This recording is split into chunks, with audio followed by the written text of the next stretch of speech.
माटी जैसी संस्था के माध्यम से लोगों को जड़ों से जोड़ने का जो एक अनिवार्यनीय कार्य हो रहा है, उसको भी हृदय के अभ्यंतर से प्रणाम करता हूँ। अभी श्री प्रकाश सिंह कह रहे थे मिट्टी से जोड़ने की बात, तो मैं तो बहुत छोटा सा उदाहरण दूंगा कि जो भी वृक्ष आंधियाँ तूफान में अपने को सुरक्षित रख पाता है, अपनी अस्मिता को, अपने अस्तित्व को, जो मिट्टी में गहरे में अपनी जड़ों का फैलाव रखता है, जो अपनी मिट्टी से कट गया, वो कभी भी अपने को सुरक्षित भी नहीं रख सकता। फैलाव और प्रसारण तो बहुत दूर की बात। लेकिन ये दुर्भाग्य है, हम सभी लोग, मैं कोई कटु बात नहीं कहना चाहता, लेकिन व्याख्यान, विमर्श, गोष्ठियों में मानसिक जुगाली बहुत कुछ हो सकती है, लेकिन अपने कंफर्ट जोन से बाहर निकलकर उन गांव देश के लोगों के बारे में, शिक्षा और स्वास्थ्य के बारे में पूरी संवेदना के साथ जुड़ाव बहुत ही कठिन है, बहुत ही कम दिखाई पड़ता है। मैं प्रशासनिक अधिकारी के रूप में कई जगह कलेक्टर भी रहा, कमिश्नर भी रहा। मैंने देखा है कि पूर्वांचल की जो सबसे बड़ी दिक्कत है कि वहाँ अनेक प्रतिभाएं हुई, पूरी ऐतिहासिक सांस्कृतिक यात्रा है, सर्जना की, साधना की, साहित्य की, संघर्ष की, एक लंबी साहित्यिक यात्रा और सांस्कृतिक यात्रा है, ऐतिहासिक यात्रा है।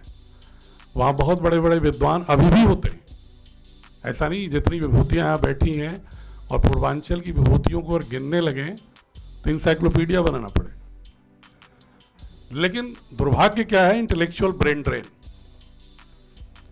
जो वहां से निकला, उस मिट्टी के आशीर्वाद से शीर्ष पर पहुंचा और उस मिट्टी के विषय में भूल गया।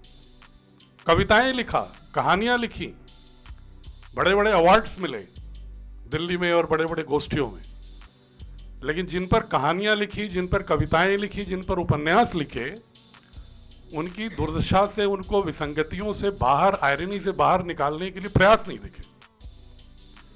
तो सबसे बड़ा संकट चाहे शिक्षा का है, चाहे स्वास्थ्य का है, मैं तो समझता हूं कि ये जो बौद्धिक माइग्रेशन है, जो वापस जाकर के अपनी मिट्टी से नहीं जुड़ने का है, जो भूल गए हैं कि वो अपने पुराने तालाब को, बूढ़े बरगद के पेड़ को, पगडंडियों को, गोधूल वेला में आती हुई गायों के गोखुर से निकलते हुए धूल को भूल गए, तो उनको याद करने की जरूरत है। माटी का सबसे बड़ा, मैं आसिफ से कह रहा था कि सबसे बड़ा योगदान ये होना चाहिए कि दिल्ली में गोष्ठियां तो करो, लेकिन उन लोगों से कहो कि जरा इन गुफाओं से बाहर निकले, अर्बन गुफाओं से, और एक बार गांव में आकर के निहारें, देखें कि जो हम बौद्धिक प्रवंचना करते हैं उनके सुधारने के लिए हम क्या कर सकते हैं। मैं जो मानता हूं,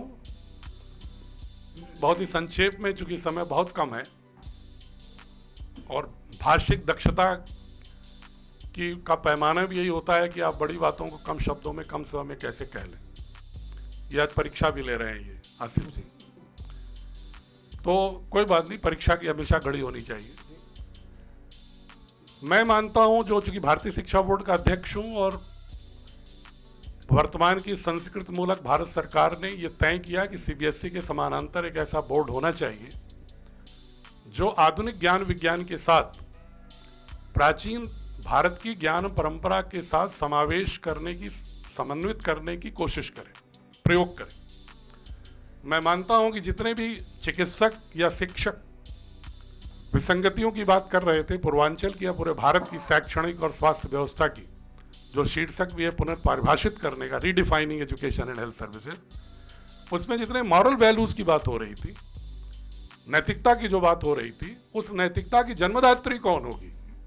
शिक्षा। और मैं फिजिक्स का विद्यार्थी हूं। आज बायोफिजिसिस्ट के बहुत सारे रिसर्चेज आ चुके हैं जो मनुष्य को और ब्रह्मांड के प्रत्येक पार्टिकल को एक oscillating wave between two opposite poles, ever dynamic, ever progressive मानते हैं। दो विपरीत ध्रुवों के मध्य नृत्य करती ऊर्जा। और जब वो डिफाइन करते हैं, रिसर्चेज बोल रही हैं कि उसको अल्फा, थीटा, बीटा, गामा के रूप में उन्होंने मां के गर्भ से लेकर के 14 वर्ष तक परिभाषित किया है, ऊर्जा तरंगों के रूप में। और उन्होंने माना है कि 14 वर्ष तक अवचेतन का निर्माण 90% से ज्यादा हो जाता है और चेतन का निर्माण स्लो प्रोसेस से शुरू होता है और धीरे धीरे 14-15 के बाद होता है। लेकिन जिंदगी में अवचेतन मस्तिष्क ही आपकी गतिविधियों का ड्राइवर है, ये रिसर्च कह रही है। और वो कहते हैं कि जो हम इंफॉर्मेशंस लेते हैं, सूचनाएं हम प्राप्त करते हैं, उसकी जो प्रोसेसिंग है वो अवचेतन मस्तिष्क 1 सेकेंड में 20 लाख करता है और चेतन मस्तिष्क मात्र 1 सेकेंड में 40 सूचनाओं को प्रोसेस करता है। तो जो अवचेतन इतना अधिक प्रोसेसिंग में इतना इफिशिएंट इफिकेसी है, उस अवचेतन का निर्माण हम 0 से लेकर 14 वर्ष की आयु में ही कर पाते हैं। जो देश, जो क्षेत्र स्कूल एजुकेशन में समर्थ नहीं होगा, वो हायर एजुकेशन में कितना ही अधिक क्वालिटी की बात कर ले, वह उन संसाधनों का उपयोग मानव कल्याण के लिए नहीं कर सकता। और जो हम पुनर्परिभाषित करने की बात कर रहे हैं, हमें कहीं नहीं जाना है। अभी प्रोफेसर उपाध्याय जी सुकरात का उदाहरण दे रहे थे। हजारों उदाहरण ऐसे हैं वेदों में, ऋग्वेद, अथर्ववेद, यजुर्वेद में, तैत्तिरीय उपनिषद की शिक्षावल्ली में, जो आपकी शिक्षा पद्धति को एक नई दिशा दे सकते हैं जो आज की आवश्यकता है। मुझे नहीं लगता कि कोई दुनिया का कोई ऐसी संस्कृति होगी जो हजारों साल पहले शिक्षा प्राप्त करने के बाद समावर्तन संस्कार में, ग्रेजुएशन सेरेमनी में सत्यमबद्ध धर्मचर, धर्मम चर, स्वाध्यायन मां प्रमद की बात करता रहा हो, जो अहम से वयम, वयम से सर्वम की बात करता हो, जो ऋतंबरा प्रज्ञा की बात करता हो, जो शिक्षा का उद्देश्य एक ऐसे समर्थ व्यक्तित्व को गढ़ना बताता हो। शुक्रो असि भ्राजो असि स्वरसि ज्योतिरसि आपनु ही श्रेयांग समति संक्राम। जो बल से, बुद्धि से, विवेक से, प्रज्ञा से, मेधा से समर्थ हो। व्यक्तित्व का मतलब सिर्फ मैकाले ने जो हमें नौकरी परक शिक्षा की ओर मोड़ दिया, ये सबसे बड़ा विषय है कि हमने शिक्षा को मात्र नौकरी और भौतिक संसाधनों की समृद्धि की प्राप्ति के साधन के रूप में मान लिया।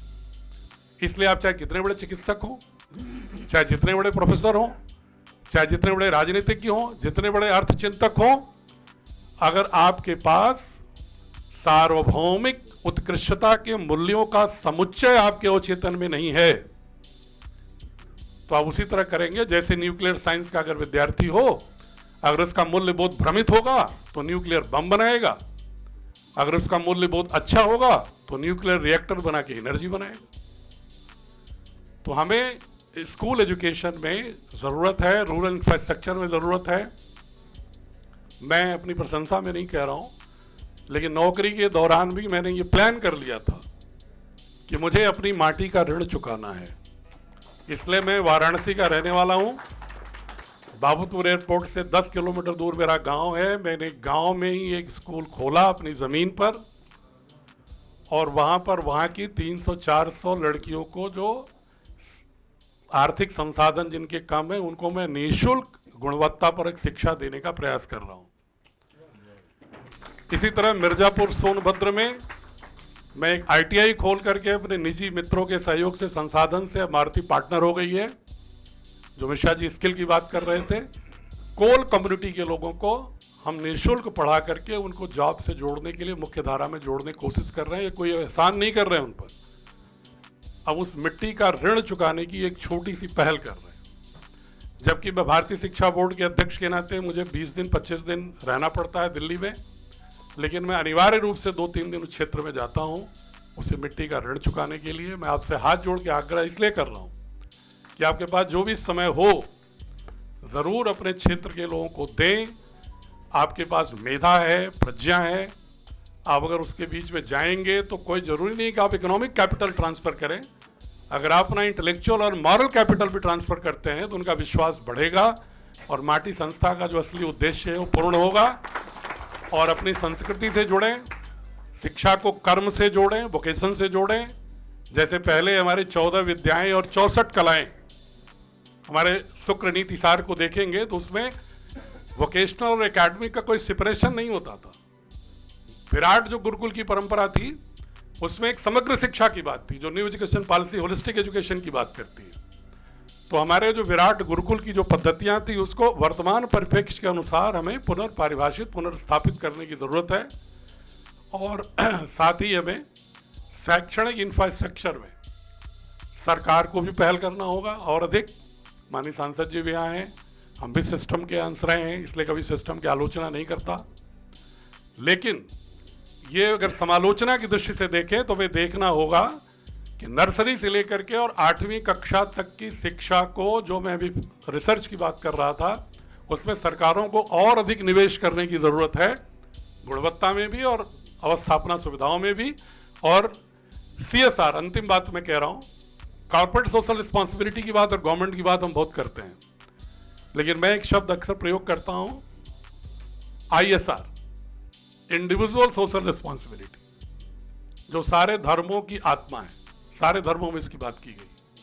अगर हम वास्तव में धार्मिक हैं तो हमें वैयक्तिक संसाधनों को भी समाज को स्थानांतरित करने के लिए हमारे मन में संवेदना होनी चाहिए।